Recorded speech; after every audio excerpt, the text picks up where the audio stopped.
हमारा टेलीस्कोप भी तैयार है एंड्रोमेडा गैलेक्सी को दिखाने के लिए। आप बस साथ बने रहिए। वो बारीकियां वीडियो के अंदर बताई जाएंगी कि किस तरीके से आप बिना टेलीस्कोप के सेट कर पाएंगे एंड्रोमेडा गैलेक्सी। 25 अगस्त 2024 के 12 बज रहे हैं और मैं मिल्की वे गैलेक्सी के कहीं एक कोने से पड़ोसी एंड्रोमेडा गैलेक्सी को शूट कर रहा हूँ, मगर प्रकृति अपने हिसाब से कार्य करती है। तो कल फिर नई ऊर्जा के साथ देखते हैं। और आज बादलों ने साइगनस कॉन्स्टेलेशन और सैटर्न को ही कैप्चर करने का मौका दिया। दोबारा से सभी साथियों को नमस्कार। रात के 7:30 बजे हैं और कल से बहुत ही अच्छा मौसम है, किसी भी तरह का कोई क्लाउड्स नहीं है और तारे बड़े आसानी से देखे जा सकते हैं। आई होप सो कि आज एंड्रोमेडा गैलेक्सी को मैं कैप्चर कर पाऊँ। और गाइस फाइनली 3.5 घंटे की मेहनत के बाद में घर छोड़ के जाना पड़ा दूसरी जगह पर, क्योंकि इस एरिया के अंदर लाइट पॉल्यूशन बहुत ज़्यादा था। अब जब हम कैप्चर कर रहे थे तो ये लाइट कैमरे के अंदर जा रही थी, जिसकी वजह से गैलेक्सी विजिबल नहीं हो पा रही थी।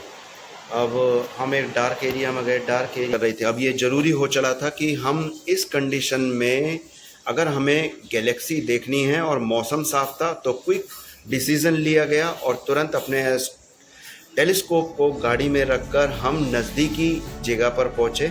और आप मैप में देख रहे होंगे कि हमारे सिकंदराबाद के अंदर ये राजा रेसिडेंसी है, जहाँ पर कुछ हद तक लाइट बहुत कम थी और ईज़िली हम ऑब्जेक्ट को यहाँ पर फोटोग्राफ भी कर पा रहे थे और आसानी से टेलीस्कोप के अंदर देख भी पा रहे थे। तो ये कुछ फोटोग्राफ्स हैं, कुछ वीडियोस हैं जो मैं आपको दिखा रहा हूँ।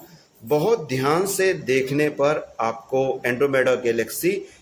हेलो गाइस, रात के 2 बज चुके हैं। एस्ट्रोनॉमी का ये सफ़र हमने 7 बजे स्टार्ट किया था और सबसे अच्छी बात थी कि मौसम बहुत अच्छा था, किसी भी तरह के कोई क्लाउड्स, कोई डिस्टरबेंस नहीं था आसमान में। तो मैंने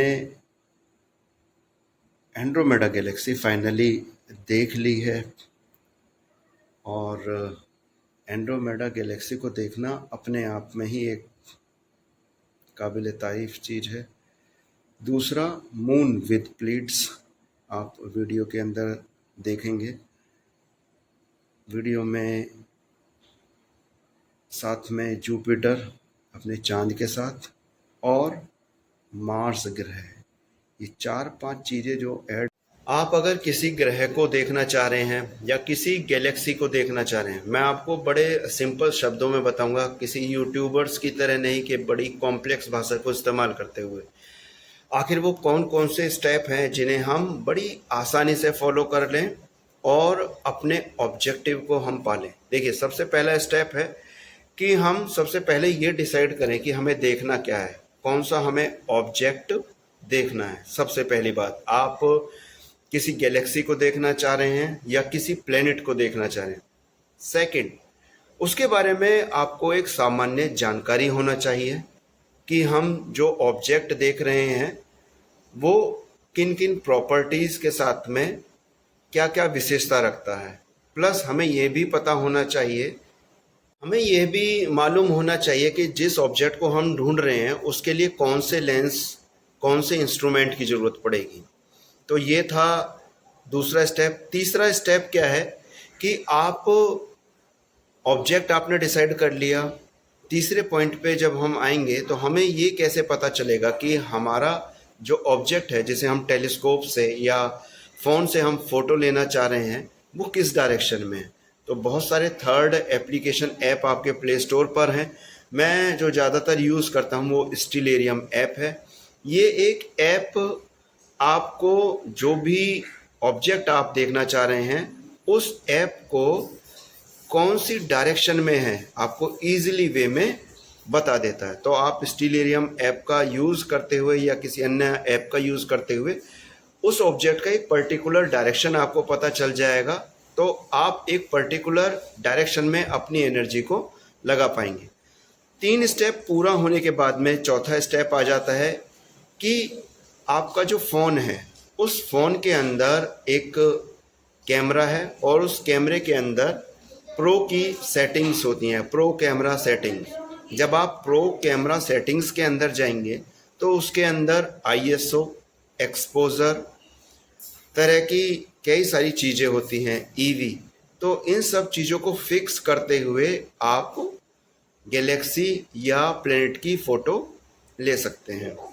इसके बाद में आपका आ जाता है कि स्टिलेरियम ऐप से और फ़ोन के द्वारा जो आपने फ़ोटो लिया है प्रो ऐप के द्वारा, इन दोनों चीज़ों को आप साइड बाय साइड कोरिलेट करते हुए अपना एक डाटा बना लेंगे कि हमारा गैलेक्सी या ग्रह इस दिशा में होना चाहिए। दोनों के डाटा से आप एक फाइनल डाटा बना लेंगे। उसके बाद आप क्या काम करेंगे कि सेकंड लास्ट आप टेलीस्कोप को सेट करेंगे उस डायरेक्शन के अंदर। और हाँ, जब आप टेलीस्कोप सेट करेंगे तो ये कोई ज़रूरी नहीं है कि आप जिस ऑब्जेक्ट को देख रहे हैं वो कम समय में आपको विजिबल हो जाए। जैसा कि पहले भी कहा है कि एस्ट्रोनॉमी बहुत ही ज़्यादा धैर्य का एक सब्जेक्ट है। आप बहुत धैर्य से और फोकस करते हुए किसी ऑब्जेक्ट को फाइंड आउट कर सकते हैं। अगर आप समझेंगे ये बहुत जल्दी हो जाएगा तो आई थिंक ये गलत होगा। तो आप क्या काम करेंगे कि आपने जो डाटा निकाला है उस रॉ डाटा के अनुसार आप टेलीस्कोप को सेट करेंगे और सेट करते हुए आप उस ऑब्जेक्ट को फाइंड आउट करने की कोशिश करेंगे। जब आप एक बार उसे फाइंड आउट कर लेंगे तो सेट करने के बाद में लास्ट स्टेप आ जाता है कि आप उसकी एस्ट्रो फोटोग्राफी और वीडियोग्राफी कर सकते हैं। इसके बाद में आप चाहे तो उसका एक पर्टिकुलर डायरी के अंदर एक डाटा भी बना सकते हैं। तो इन्हीं सभी स्टेप्स का यूज़ करते हुए आप इजीली किसी भी ऑब्जेक्ट को फाइंड आउट कर सकते हैं।